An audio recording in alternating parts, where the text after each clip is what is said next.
Salut! Bienvenue dans cette nouvelle vidéo. On se retrouve aujourd'hui pour un point lecture un peu différent parce que je vais vous parler de BD et de romans graphiques.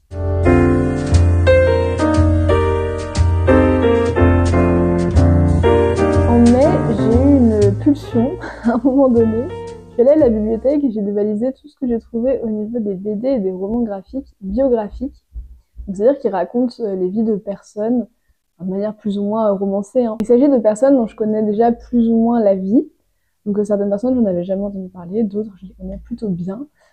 En fait, je lis pas énormément de BD et de romans graphiques. Et d'ailleurs, quant à la distinction entre BD et roman graphique, il me semble qu'un roman graphique, c'est simplement un peu plus libre dans sa forme. Une BD, ça reste, je crois, l'espèce de modèle franco-belge des BD avec les petites vignettes, tout ça. Mais j'ai aussi entendu des personnes qui remettaient en question cette distinction, donc le propos n'est pas ici de distinguer vraiment ce qui ressort de la BD et ce qui ressort du roman graphique. Mais voilà, je sais pas vous trop ce que vous en pensez, je sais pas si vous en lisez, dites-le moi. L'année dernière, j'ai lu Avant l'heure du tigre, qui est un roman graphique qui porte sur Clara Malraux, donc Clara Goldschmidt, qui est la première femme d'André Malraux et qui était une écrivaine, qui n'a pas vraiment pu publier de son vivant, mais qui a notamment écrit son autobiographie. Et donc, Avant l'heure du tigre, ça adapte en roman graphique le premier tome des mémoires, de l'autobiographie de Clara Malraux, qui s'appelle Nos 20 ans, que j'ai lu, qui est vraiment très bien, que je vous recommande d'ailleurs. La scénariste, c'est Virginie Greiner, et la dessinatrice, c'est Daphné Collignon. Et après avoir lu ce roman graphique, je me suis tournée vers une autre œuvre qu'elles ont créée ensemble, qui était sur Tamara de Lempicka, donc une autre figure féminine dont je ne connaissais pas grand-chose non plus. Tamara de Lempicka est une artiste peintre du début du XXe siècle. Si jamais ça vous intéresse, je vous invite à regarder ces deux romans graphiques qui m'ont vraiment beaucoup plu. Et j'avais, dans cette foulée-là, lu Anaïs Nin sur la mer des mensonges. Je ne sais pas si vous en avez entendu parler, mais donc c'est un roman graphique sur l'autrice, l'écrivaine Anaïs Nin, et le scénario, et l'illustration, et la colorisation sont l'œuvre de Léonie Bischoff, et il me semble que ce roman graphique est réalisé au stylo bic, aux 4 couleurs en fait. Et c'est hyper intéressant. Franchement, l'intention graphique est incroyable. Il y a vraiment quelque chose de génial dans le traitement graphique qui correspond bien, il me semble, à l'univers d'Anaïs Nin. Donc je vous recommande également ce roman graphique. Voilà, mais passons à ceux que j'ai lus ces derniers jours, enfin, ces dernières semaines, en mai. Il y en a 8, je crois. Voilà, commençons tout de suite. Le premier roman graphique que j'ai découvert, c'est La plus belle femme du monde, The Incredible Life of Eddie Lamar, qui est édité à la boîte à bulles. Ce roman graphique est paru en 2018. William Roy en est le scénariste et Sylvain Dorange le dessinateur. J'ai eu un énorme coup de cœur pour ce roman graphique. Je vais vous mettre quelques images de chaque roman graphique pour que vous voyez un petit peu les dessins, les planches, parce que je pense que c'est absolument fondamental, enfin c'est la moitié de l'œuvre, quoi, donc voilà, vous inquiétez pas, vous aurez tout ça. Mais j'ai adoré les dessins, j'ai trouvé ça très intelligent. En fait, Eddie Lamar, moi je la connaissais pas du tout, et le titre m'a attirée parce qu'en fait c'est vrai que dans la bibliothèque, il n'y a pas de rayon biographie ou quoi que ce soit, donc il faut un peu piocher par-ci par-là. Et le titre La plus belle femme du monde me paraissait trop gros pour n'être pas un peu ironique, vous voyez, donc c'est comme ça que j'ai fouillé un petit peu de ce côté-là. Eddie Lamar, c'est une actrice, enfin elle est connue pour être une actrice du début du XXe siècle, on va dire, autrichienne, qui a très vite émigré aux États-Unis parce qu'elle fuyait à la fois le contexte politique compliqué en Autriche à cette période et son mari, qui était un personnage horrible, et c'est un peu une constante dans les vies de femmes là, que vous allez voir. Donc, voilà. Elle émigre aux États-Unis, elle devient une actrice hyper connue. En fait, Eddie Lamar, elle est surtout une grande inventrice et la pionnière du Wi-Fi. Pendant la Seconde Guerre mondiale, elle décide d'aider le gouvernement américain avec ses inventions, parce que depuis qu'elle est toute petite, elle invente plein de choses, elle crée plein de choses, elle est hyper curieuse, et elle a vraiment beaucoup de talent. Elle rencontre un pianiste qui est très intéressé par la mécanique, vraiment de la musique et du piano. C'est un pianiste qui a réussi à faire fonctionner 6 pianos mécaniques en même temps grâce à un système de feuilles perforées. Et en fait, Eddie Lamar se dit que ça peut servir pour autre chose. Et donc, elle crée, enfin tous les deux, ils vont se mettre à créer, à concevoir plutôt, un système de missiles, on est dans le cadre de la Seconde Guerre mondiale, comme je vous disais, un système de missiles sur ce système des feuilles perforées. Donc ils déposent un brevet qui est accepté, et ensuite ils vont le présenter au gouvernement qui va le rejeter, et qui va remettre Hedy Lamarr à sa place de plus belle femme du monde, parce qu'elle était considérée comme la plus belle femme du monde. La première scène s'ouvre sur ça d'ailleurs. Et donc, en gros, on lui dit, vous êtes bien gentil, mais si vous voulez aider le gouvernement pour la guerre, c'était son objectif, juste allez faire une collecte dans les villes des États-Unis, rapportez de l'argent et on sera bien content, ne vous essayez pas à inventer des trucs. Donc elle se résigne, hein, honnêtement, et elle rapporte beaucoup d'argent au gouvernement américain pendant la guerre. En fait, à la fin de sa vie, il y a une fondation qui s'intéresse aux pionniers de l'informatique et de la communication qui la recontacte pour lui décerner un prix, parce qu'en fait, il s'avère que cette invention-là a été la base du fonctionnement du Wi-Fi. Je trouve que c'est vraiment génial la manière dont c'est montré dans la BD. Enfin, c'est vraiment très fin, très intelligent aussi sur tout l'entremêlement de l'intime et de l'historique du politique, parce que en fait c'est un climat de guerre absolue. Elle s'inquiète aussi pour sa mère qui doit venir la rejoindre, enfin voilà. Mais la manière dont c'est mis en parallèle, c'est très intelligent. La manière dont à la fois sa carrière d'actrice et le fait que ce soit une pionnière et une grande inventrice est aussi mis en scène de façon très intelligente, c'est hyper créatif, j'ai adoré les dessins, j'ai adoré les couleurs. Parfois il nous montre des pellicules de films, enfin vraiment c'est génial, et ça rend vraiment hommage à cette femme, je trouve, ça la fait réexister, et en plus le roman graphique prend bien compte du fait que plus personne connaît vraiment Hedy Lamarr. Ils le mettent en scène à plusieurs reprises avec différents personnages, que ce soit les touristes à Hollywood, que ce soit les journalistes à une certaine époque, on sait plus qui elle est, il y a Marilyn Monroe qui arrive, et alors vu que elle était très brune, et qu'en fait quand elle était un peu la star à la mode, toutes les femmes se teignaient en brune, on le voit en fait, ils reproduisent le passage du temps et le fait qu'on passe à une autre mode et à une autre personne par le fait qu'en fait tout le monde devient blond comme Marilyn Monroe, et que les personnes sont en mode ah mais oui je crois que je vois qui c'était, elle était blonde non, et ça ce truc là ça paraît hyper anodin, mais en fait ça marque la violence en fait du système où les actrices sont constamment remplacées, et finalement ce qui reste d'Hedy Lamarr et ce qui reste de son histoire c'est le fait qu'elle est une pionnière dans l'invention du Wi-Fi. Enfin, c'est ce qui devrait rester, parce que malheureusement, c'est pas assez connu, mais je trouve qu'ils ont fait un formidable travail, tant graphique que dans la conception de l'histoire, la scénarisation. C'est vraiment un énorme coup de cœur. J'ai lu un roman graphique sur Camus, qui s'appelle Camus, Entre justice et mer, qui est publié aux éditions Soleil, qui est paru en 2020. Le scénariste, c'est José Lenzini, qui est un spécialiste de Camus. Enfin, j'avais jamais entendu parler de lui, mais j'ai regardé un petit peu, et c'est un spécialiste de Camus, qui a déjà écrit plusieurs ouvrages sur Camus. Et l'illustrateur, le dessinateur, c'est Laurent Gmoni. Bon, on va commencer par le titre, ça peut être un point d'entrée. Entre justice et mer, ça fait référence à la phrase de Camus dans le contexte de la guerre d'Algérie, puisque Camus, étant algérien, il a été sommé de prendre position, enfin, algérien étant un intellectuel un petit peu engagé en politique quand même, il a été sommé de prendre position pendant la guerre d'Algérie, et il a dit, quand il a été confronté, qu'il préférait sa mère à la justice. Ça fait référence à ça. Enfin là, je prendrais pas position sur ce sujet. Moi, je voudrais vraiment faire une vidéo sur Camus. Des fois, si ça vous intéresse. J'aimerais vraiment beaucoup. Camus, c'est un auteur que j'adore. J'ai déjà dit, de toute manière, dans ma première vidéo. Camus, c'est un des penseurs desquels je me sens le plus proche, que je trouve le plus juste.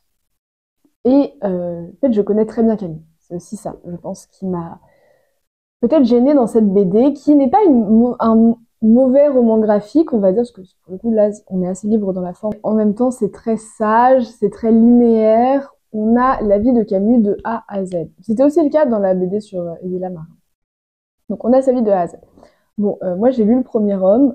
Le Premier Homme, c'est le manuscrit qu'on a retrouvé dans la voiture de Camus à sa mort. Donc, il n'est pas fini, mais il a quand même été publié. Vous pouvez le lire, il est publié chez Gallimard, il me semble. Il y a aussi une BD, que je n'ai pas lue d'ailleurs, que je pourrais lire, sur Le Premier Homme. Je crois qu'il y a également un film. Enfin, voilà.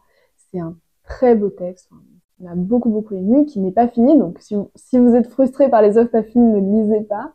Mais qui est quand même assez autobiographique, et dans lequel il raconte son enfance. Enfin, c'est pas son enfance, mais il raconte une enfance qui est très proche de la sienne, et qui est reprise dans ce roman graphique. Et vraiment, j'avais juste l'impression de relire Le Premier Homme. Il n'y avait rien d'original, rien de nouveau. Après, forcément, ça reste toujours la même vie. Donc voilà, mais j'ai pas été spécialement fan de la manière dont c'était traité. Les dessins et les couleurs sont incroyables. Franchement, ça, je l'accorde. Même le scénario n'est pas mauvais, je vous le dis. Enfin, il y a des limites à ce qu'on peut faire avec un support matériel qui est une vie. quand même, on va pas non, enfin, s'il s'agit pas d'inventer, voilà, mais il y a quelques petits points qui m'ont gênée, comme la narration, c'est narré au tu, donc c'est comme si quelqu'un s'adressait à Camus, enfin, soi-disant un de ses anciens amis, mais j'ai pas vraiment compris si c'était vraiment un de ses anciens amis qui lui parlait, ou si c'était que fictif, et j'ai trouvé que c'était assez artificiel. Alors que normalement, les narrations à la deuxième personne du singulier, c'est ma faiblesse, j'adore ça. Mais là, j'ai trouvé ça bof.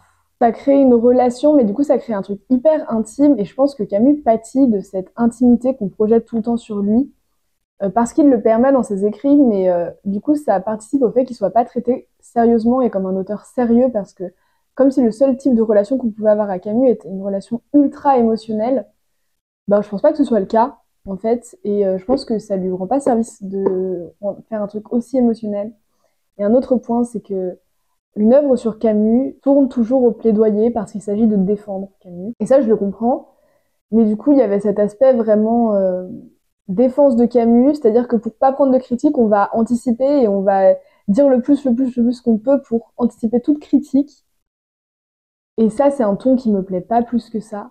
Mais en même temps, je comprends, c'est propre aussi à l'histoire et à la réception de Camus. Donc, les œuvres les œuvres sur Camus tendent souvent au plaidoyer pour Camus. Donc voilà, moi, de toute manière, je suis pas quelqu'un à convaincre, donc ça me parle peut-être moins aussi. Comme je dis, je connais assez bien Camus, donc voilà, c'est pas du tout une mauvaise BD si vous connaissez pas bien Camus et si vous avez envie de découvrir un peu sa vie. Sachant qu'il y a quand même beaucoup de textes dans ce roman graphique, il y a aussi des passages du discours de Suède, le discours qu'il a prononcé à la réception du prix Nobel, qui est un des plus beaux textes que j'ai entendu de ma vie personnellement, donc c'est aussi un plaisir de les retrouver. C'est pas une mauvaise BD, moi ça l'a pas trop fait, peut-être parce que je connaissais trop et parce qu'il y a un certain ton qui m'a pas plu, mais il y a de très beaux dessins et de très beaux textes. Je vous les présente dans l'ordre dans lequel je les ai lus, qui est un peu aléatoire, mais là on va passer au 19e siècle avec George Sand et une BD cette fois. Donc George Sand, Ma vie à Nohant, publié aux éditions Glénat, qui font des super choses, parce qu'il y a beaucoup de BD de cette sélection qui viennent des éditions Glénat et que j'ai trouvé vraiment génial. Cette BD sur George Sand a été publiée en 2021. La scénariste c'est Nina Jacquemin et Chantal van den Heuvel, je crois, a réalisé les dessins, les illustrations de cette BD. Donc on est encore une fois sur l'idée de raconter toute une vie. Mais un peu comme finalement les deux précédentes, il y a un motif. En fait, on prend une scène de la vie de la personne adulte et ensuite on repart en arrière parce que Hedy Lamarr, c'est un moment où elle est sur un plateau télé et où on parle de la plus belle femme du monde, tout ça.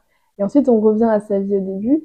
Camus, on a son discours de Suède et ensuite on revient à sa vie. Dans le cas de George Sand et de cette BD, on assiste d'abord au divorce de George Sand et au procès qui s'ensuit avec un petit peu tous les commérages autour, toutes les critiques que prend George Sand parce que bon, elle ose divorcer de son mari qui est un homme horrible. Et en fait, l'enjeu, c'est de garder la propriété de Nohant, qui est la propriété de George Sand, mais vu qu'elle s'est mariée avec cet homme qui vivait là, tout ça, il était possible qu'elle le perde à son profit. Mais bon, elle gagne son procès, tout va bien. Et ensuite, on repart et on retrace la vie de George Sand depuis sa toute petite enfance jusqu'à sa mort. Toujours lié à Nohant, il y a des scènes qui se passent à Paris. Enfin, Nohant, c'est vraiment là où a grandi George Sand, c'est ce qui lui a permis d'avoir une éducation si riche, de découvrir autant de choses. Cette BD s'intéresse plus à l'aspect psychologique du personnage de George Sand, sa vie, qu'à ses écrits vraiment, mais on la voit quand même écrire de temps en temps et on voit à quel point il y a une espèce de vocation dans l'écriture pour George Sand et comment elle en vient à prendre ce nom de George Sand, comment elle en vient à devenir la femme de lettres qu'elle a été dans un monde très masculin qui ne laissait pas de place aux femmes écrivaines. C'est vraiment une très belle lecture. Les couleurs sont très douces, il y en a beaucoup, enfin, c'est assez coloré, c'est doux. J'ai beaucoup aimé cet univers, j'ai beaucoup aimé les dessins et on retrace vraiment toute sa vie, donc c'est très intéressant. On voit ses différentes relations avec Musset, Chopin, enfin il y a des scènes très belles avec Chopin. J'ai beaucoup aimé en apprendre plus sur George Sand, que je découvre beaucoup cette année, parce que d'ailleurs j'ai lu un autre roman de George Sand récemment, dont je vous parlerai très bientôt. Mais voilà, j'étais très contente de découvrir cette BD qui était très chouette, c'était un très bon moment. Ensuite j'ai lu une BD sur Modigliani, qui est éditée aux éditions Casterman, scénarisée par Sexy et dessinée par Laurent Le Hénaff. Donc Modigliani, Prince de la Bohème. Modigliani, si vous ne le connaissez pas, C'est un peintre du début du XXe siècle, italien, qui vivait à Paris. J'ai pas du tout aimé cette BD, mais c'est un grand non pour moi. Je ne comprends pas. Enfin, et là, c'est pas une question de trop bien connaître Modigliani, parce que je connais pas bien Modigliani. J'aime bien ses œuvres, mais je suis pas sa plus grande fan. Mais vu que je le connais pas bien, je me suis dit, bon bah, ça va être un moyen d'en apprendre plus, tout ça. Bon, déjà, les dessins sont, à mon sens, rebutants, mais volontairement, je pense. Enfin, c'est pas très beau. Il y a des moments où on se demande si c'est de la photo collée ou si c'est du dessin. Il y a une ambiance. En fait, ils sont un peu sales. Et je pense que c'est pour reproduire la saleté et la misère dans laquelle vivent Modigliani et sa compagne, je pense. Même quand on arrive dans le sud, au soleil, parce que y a l'idée d'échapper à la guerre qui arrive à Paris, il n'y a pas vraiment ce soleil qui entre là. On est toujours dans la tristesse, le dégoût. En fait, le dégoût que ressentent les personnages est ressenti sur les dessins, tout ça. Donc, en soi, c'est assez juste, j'imagine, de le représenter comme ça. Mais moi, ça m'a pas du tout plu, ça m'a vraiment sorti de l'histoire. J'arrivais même pas à regarder les images. Enfin, ça paraît hyper superficiel, mais enfin, je veux dire, c'est quand même le propre de la BD que de mettre en image, donc c'est assez important, je pense. Donc peut-être que ça transmet quelque chose, mais même sur le fond, déjà la BD est très courte, et là je retiens rien de Modigliani, si ce n'est que c'était un gars un peu horrible, constamment bourré ou en gueule de bois, hyper violent, mais sa femme était folle amoureuse de lui, et ils ont un enfant, et il meurt, et on n'a quasiment rien sur le travail artistique de Modigliani. Il y a une relation qui se crée entre sa compagne et le vendeur, enfin le marchand, on va dire, de Modigliani. L'accent est beaucoup mis là-dessus. On se demande s'il va se passer quelque chose ou pas, mais il se passe rien, parce qu'elle, elle est folle de Modigliani. Mais enfin, du coup, pourquoi autant insister là-dessus? Enfin, je trouvais que l'accent était constamment mis sur les endroits où on ne devrait pas le mettre. J'ai rien appris, j'ai rien retenu. C'était pas beau, c'était pas agréable. Enfin, je suis désolée, je suis hyper sévère. Je comprends l'intention graphique, en fait. Je comprends pourquoi c'est. Mais je comprends pas le scénario. Et j'ai trouvé ça vraiment dommage. Donc voilà. J'espère que je pourrai découvrir Modigliani d'une autre manière. Ensuite, j'ai lu une autre production des éditions Casterman qui m'a beaucoup plus plu. Je sais pas si vous avez déjà vu cette collection. Là, c'est donc le tome sur Alice Guy. Je sais qu'il y a aussi un roman graphique sur Kiki de Montparnasse, un roman graphique sur Joséphine Baker. Il y en a peut-être d'autres, je sais pas. J'ai trop hâte de tous les lire, honnêtement. J'ai adoré celui sur Alice Guy. Si vous ne savez pas qui est Alice Guy et si vous ne pouvez pas décrypter, parce que c'est un peu vieux cet objet, bien c'est une pionnière du cinéma. J'avais déjà entendu parler d'Alice Guy, je savais qu'elle avait joué un rôle dans le développement du cinématographe, comme on l'appelait à l'époque. Mais je ne connaissais pas plus que ça, donc j'étais vraiment ravie de pouvoir découvrir sa vie. Je n'ai pas dit que José-Louis Bocquet, je crois que c'est José-Louis Bocquet, était au scénario et Catel au dessin. C'est un roman graphique en noir et blanc. J'ai beaucoup aimé comment c'était fait. On suit toute la vie d'Alice Guy et c'est assez conséquent. Hein. Là, on n'est pas sur une BD de 50 pages. C'est assez conséquent, mais c'est vraiment génial de pouvoir rentrer autant dans les détails, de voir comment s'est développé en fait le cinéma, tout ce que ça a impliqué, la folie que c'était en fait de pouvoir voir des images animées. Et comment elle, petit à petit, elle a fait sa place dans cet univers-là. Elle a quand même eu des studios de production à New York. Elle a créé la Solax Company. C'est génial de voir le trajet, la vie de cette femme qui a tant fait pour le cinéma, au même moment que les Frères Lumière. Vraiment, j'ai adoré. Chaque petite section s'ouvre par, on va dire, le dessin d'un lieu qui est important pour cette section-là. Donc, que ce soit la maison de ses parents à Valparaiso, parce que son père et sa mère habitaient au Chili.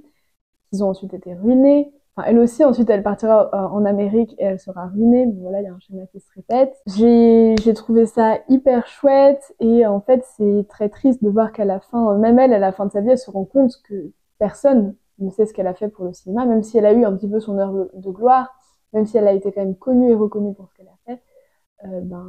Elle dit à un moment, je crois, en revenant en France, j'avais peur d'être oubliée, mais en fait, je n'ai jamais été personne pour le cinéma. C'est très triste. Et la fin de sa vie me fait aussi penser à la fin de la vie de Hedy Lamarr, dans le premier roman graphique, où on la voit avec ses deux enfants. Franchement, ces deux-là, ils sont trop beaux. On la voit avec ses 2 enfants, enfin Alice Guy c'est pareil, on la voit avec ses 2 enfants à la fin de sa vie. Et déjà, les enfants apparaissent comme ceux qui restent aussi, et ce qui est réussi d'une vie qui a connu ses revers, parce que on est dans ce système, parce que finalement c'est assez lié, parce que Eddie Lamar est aussi dans ce monde du cinéma qui se développe ensuite, un tout petit peu après Alice Guy. Comment on s'en sort une fois qu'on a été rejeté par ce système, et qu'est-ce qui reste, et comment on accepte le fait d'être oublié. Eddie Lamar, bon je vous raconte pas, vous verrez à la fin, c'est un peu tragique. Alice Guy, il y a plus de sérénité, mais il y a quand même une nostalgie, et il y a un passage trop beau à la fin d'un journaliste qui écrit un livre sur Feuillade, donc avec lequel Alice Guy a travaillé au tout début de sa carrière. Et il lui pose plein de questions sur elle, et elle lui dit vous deviez pas écrire un livre sur Feuillade. Il fait oui, mais le prochain sera sur vous. Et voilà, l'histoire est en marche. On peut parler d'Alice Guy, et on peut aujourd'hui voir des choses comme ça. Il me semble qu'elle a écrit une autobiographie que je lirai, je pense. Ça s'appelle Autobiographie d'une pionnière du cinéma, tout simplement. Ce que j'ai trouvé très chouette, c'est qu'il y a à la fin de l'ouvrage une chronologie des événements de la vie d'Alice Guy, des événements importants, historiques qui se déroulent à ce moment-là. Il y a aussi une présentation, une petite biographie de toutes les personnes qui sont mentionnées, qui sont des personnages secondaires dans la vie d'Alice Guy. Enfin, je vais dire que j'ai beaucoup aimé les dessins, qui sont très chouettes. Parlant de femmes incroyables, j'en ai découvert encore une autre. C'est pas fini, vous allez voir. J'ai lu le roman graphique Nelly Bly dans l'antre de la folie. C'est édité aux éditions Glénat. Les dessins sont de Carole Morel et le scénario de Virginie Aulagnier. Qui est Nelly Bly?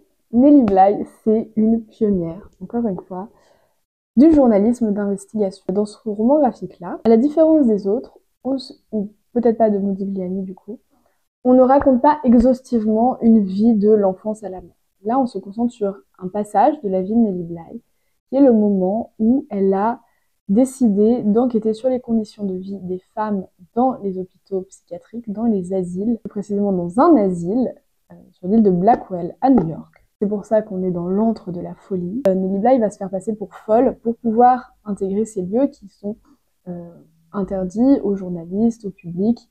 On ne sait pas ce qui s'y passe. Et donc pour savoir ce qui s'y passe, elle se fait passer pour folle. On suit toute cette expérience. Finalement, elle ne passe que 10 jours dans cet asile. On a l'impression qu'elle en passe mais des centaines.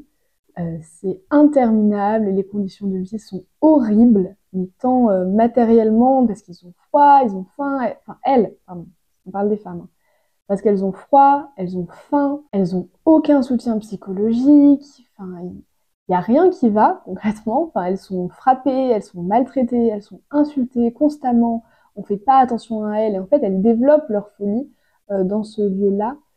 Ce sujet de la folie m'intéresse beaucoup, ce sujet de la folie des femmes et des conditions d'enfermement notamment, donc là on est à la fin du 19e siècle, fin du 19e, début 20e siècle, m'intéresse énormément. Je ne sais pas si vous avez lu ou vu le film adapté du livre.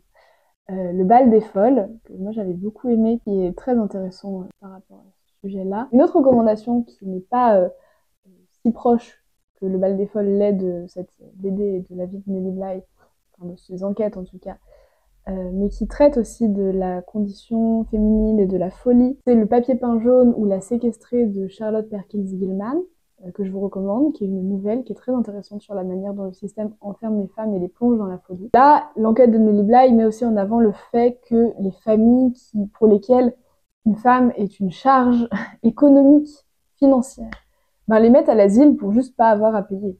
Souvent c'est ça, souvent c'est une question d'argent. Il n'y a pas assez d'argent, donc on va mettre la dame à l'asile, et elle va devenir folle dans cet endroit parce qu'on ne peut pas rester sain d'esprit dans un endroit pareil. C'était génial.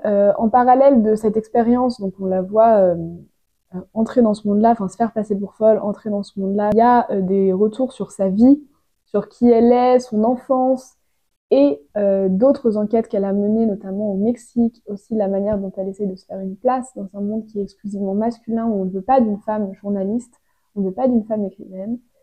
Et on voit aussi les conséquences que ça a apporté, cette dénonciation des conditions d'enfermement des femmes dans les asiles et dans l'asile de Blackwell, la manière dont la ville de New York doit donner plus, mais qu'il faut aussi contrôler comment l'argent est utilisé, parce que le directeur, juste sinon, il s'en met plein les poches et les conditions des femmes ne changent pas du tout. Voilà, je vous laisserai découvrir ça.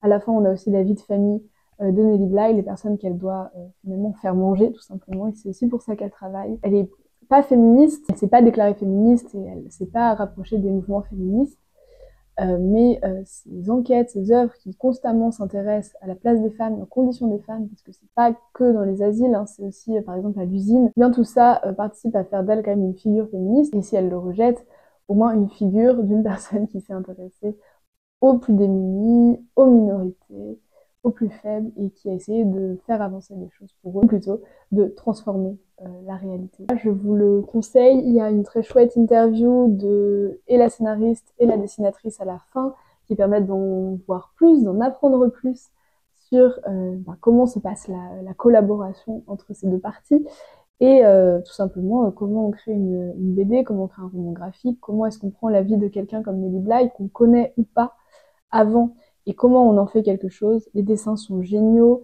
le choix des couleurs est vraiment génial. Il y a eu une grosse recherche sur l'architecture du 19e siècle, tout ça pour être le plus près possible de la réalité. Sur la mode aussi, sur les vêtements, comment on est habillé. Il y a une belle représentation de la folie avec ces espèces de tentacules, enfin c'est génial, je vous le recommande. Lisez et découvrez Nelly Bly. C'est évidemment inspiré de l'article qu'elle a écrit qui s'appelle 10 jours dans un asile, donc vous pouvez aussi lire cela si ça vous intéresse. Ensuite et enfin, j'ai lu Une farouche liberté, Gisèle Halimi, La cause des femmes, donc sur Gisèle Halimi, qui est une avocate incroyable, qui a beaucoup fait pour la cause des femmes. Une farouche liberté, c'est le titre du livre qu'elle a écrit avec Annick Cogent. Là, le roman graphique à proprement parler, donc a été écrit par Annick Cogent et Sophie Couturier. Quant aux illustrations, elles ont été réalisées par Sandrine Revel et Myriam Lavial. Que dire de ce livre? Je pense que c'est mon autre coup de cœur de cette sélection, de ces lectures de mai qui ont été très intenses. Alors là, il y a beaucoup de choses très dures, parce que les causes qu'a défendues Gisèle Halimi sont des causes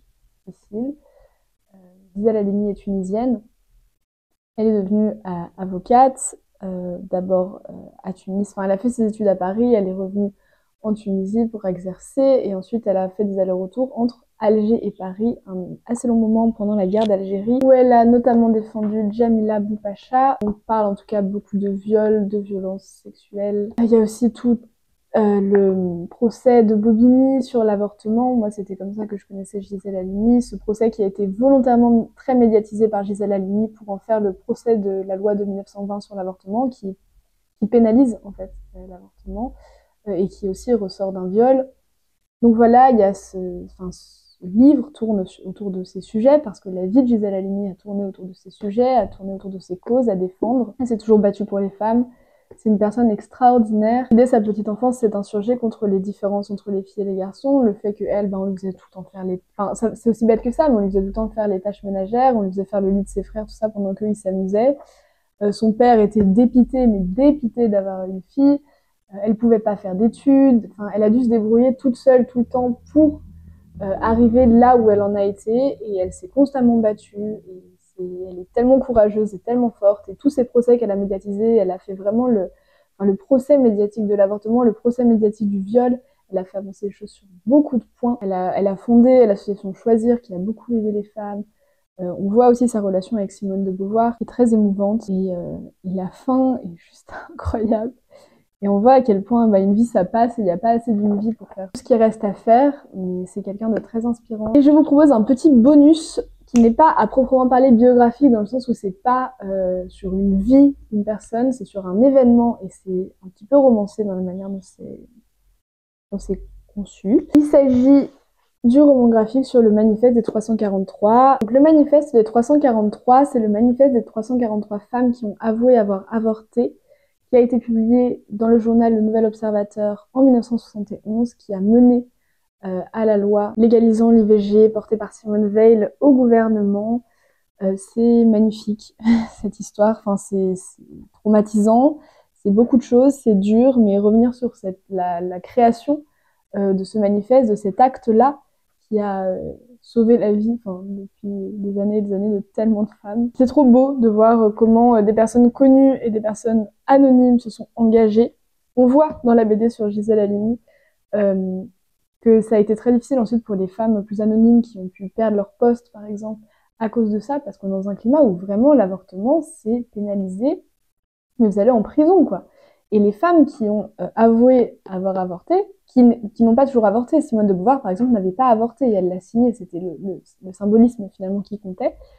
elle risquait 3 ans de prison. Donc voilà, on était dans cette société-là, je pense qu'on s'en rend même plus compte, et je pense que c'est bien de se le rappeler. C'est pour ça aussi que c'est important de lire des textes comme L'événement d'Annie Ernaux. L'histoire d'un combat, ouais, c'est un vrai combat, et ça a été mené frontalement par des femmes extrêmement courageuses, et je pense que c'est un bel hommage, et c'est important de lire des textes comme ça, et je vous recommande. J'ai été un peu moins fan des dessins, je dois avouer. J'ai aussi adoré ceux dans le roman graphique sur Gisèle Halimi. Là, j'ai un peu plus de mal. On reste dans une gamme rose. Je pense qu'il y a un traitement graphique qui est assez intéressant. Moi, ça me parle moins. Et les dessins me parlent moins aussi, mais c'est une bonne BD, je vous la recommande. Voilà, c'est tout pour cette vidéo. J'espère que vous aurez apprécié ces petites recommandations et ces petits points lecture sur des romans graphiques et des BD. Biographiques donc, et qui concernent surtout des vies de femmes, dont certaines je n'en avais jamais entendu parler, certaines comme Gisèle Halimi j'en avais un petit peu entendu parler, mais je n'avais pas conscience de l'ampleur de l'action de cette personne et de ces personnes sur la société, sur la cause des femmes, tout ça. Donc j'ai été vraiment ravie de lire tous ces ouvrages. J'avoue que je me suis donnée, là, je les ai enchaînés, mais c'était vraiment trop intéressant. Enfin, j'aime beaucoup ce genre d'ouvrage. Si vous en avez d'autres à me conseiller, franchement, n'hésitez pas, ce serait avec grand plaisir. Puis qui sait, peut-être que je vais me mettre à lire des BD et des romans graphiques qui n'ont pas de support ancré dans la réalité. Donc si vous avez des recommandations pour ça aussi, n'hésitez pas. Je réitère ma proposition de faire une vidéo sur Camus. Dites-moi si ça peut vous intéresser. Et dites-moi plus généralement aussi ce qui pourrait vous intéresser comme contenu sur cette chaîne. J'essaye de varier aussi un petit peu. C'est vraiment un plaisir pour moi de pouvoir faire ces vidéos et je vous remercie évidemment, comme toujours, d'être présent, d'interagir avec moi. Je vous souhaite de faire de belles lectures, de belles découvertes, de piocher peut-être dans les livres dont je vous ai parlé. Je vous dis à bientôt pour une prochaine vidéo. Salut!